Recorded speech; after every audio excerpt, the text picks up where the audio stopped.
Nice fish. Okay. Nice fish. That is a nice fish.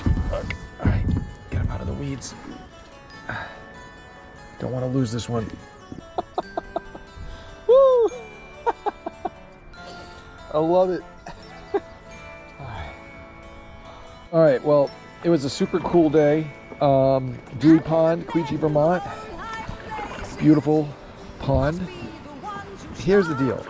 You can see this is a massive growth already, and it's only June, it's like June 6th.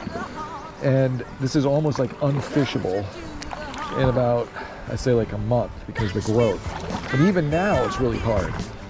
So you have to kind of use a weedless setup, and I had a couple nice hits on the frog, but as my friend always says, it's a weedless frog, but it's also a fishless frog because you can't really hook them that easily. So anyway, I switched over to the time-honored worm with the gold spinner. It's like a universal bait. I highly recommend it. And I was able to, like, I think get my record for largemouth bass. So I hope you liked the video.